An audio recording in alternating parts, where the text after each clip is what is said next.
Well, if you're hosting a party or a small get-together this summer, one way to create the perfect ambiance is with a tablescape. Now, you don't have to spend it a lot or go overboard. And James Stanley of JSNY joins me now with some secrets to creating a tablescape, but with things that you already have. Absolutely. So literally, I raided my refrigerator this morning. Check it out. Welcome to the show. Thank you. Thank you. Good to have you. All Good right. to have me. Let's talk about your first tip. Please. So I raided my fridge. Okay. And I took everything out of the fridge, you can obviously see. And there's a power smoothie in the making here. Yes. I was going to steal some of these for my juicer later. No, absolutely, please. So the thought is a tablescape. You know, what does that word even mean? Right. It's about, all it means, it's a fancy way to say tricking out your tabletop. That's Okay. all we're doing here.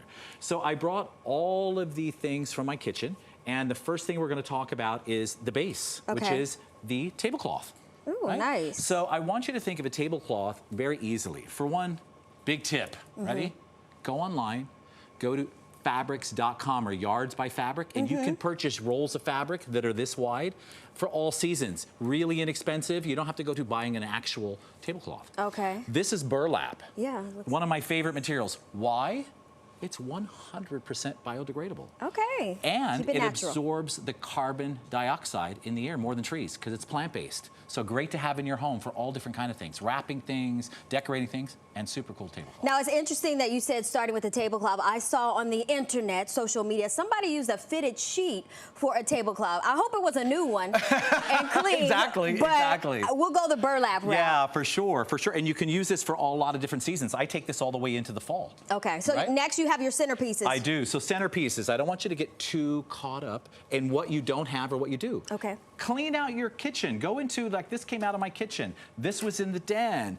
Little pot, this was a flower. There was an orchid in this that was given to me, Nice. and now I use it on my tablescape. So they're all vessels to put things in. That's all your centerpiece needs to be for now. What were these? So these were terracotta pots that I had outside, actually. These were both on like a step. And I had like azaleas and lavender coming out of them. Now, one So of the very things cool. I love about you is you use natural things that you could pick up and eat, because it smells amazing over here. I'm like, this bread.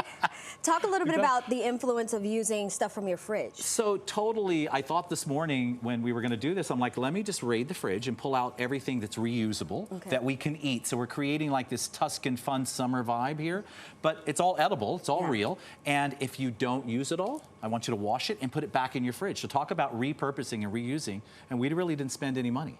Freeze it and then juice it. Totally, absolutely. All right, so we know flowers. I'm loving these sunflowers, but we know flowers can get a little expensive. So what's your alternative, or what do you do? I went to my local bodega. I can't tell you how inexpensive. Early this morning in New York, I know we have the luxury of having a bodega, a little shop on the corner, right? Even though there's less of them now these days. I don't know what's going on.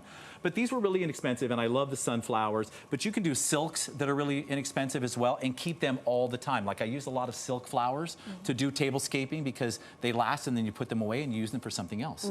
And I love flowers throughout the home. It's my #1 decorating accessory. #1. Fresh flowers, love it. We love it. Give us our flowers while we're alive.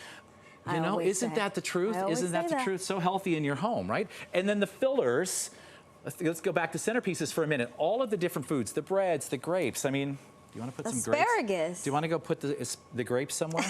Like, I love filling things. Like, maybe we drape them somewhere. I love draping and having them out. So you can put loaves of bread. Even though you may not use it, it's really a way to entertain your guest and create an environment. All right, so finally, your suggestion for place setting. Place settings. So I used cutting boards. So I'm not the best cook. These are all cutting boards out of my kitchen, every one of them. I use them as a plate mat. I love these utensils too, the color. And the utensils, so I had forks left, knives right. I didn't use a spoon because we're not putting it in this course. Mix match glassware. So I love going thrift shopping. If you notice, each glass piece is slightly different. Thrift shops, and I love mixing and matching them. So if you don't have all the same glassware in your cabinetry, pull out different ones, especially this time of year. That was my grandmother's, etc. And you can create this really cool ambiance without spending a dime. You know what was missing from our Tuscan tablescape? Some Prosecco, but that's for next time. Right, or olive oil. All right, well, James Stanley, thank you so much for joining us today for home decoration ideas. Or to see more of James' work, you can check him out on Instagram at JamesStanleyNY.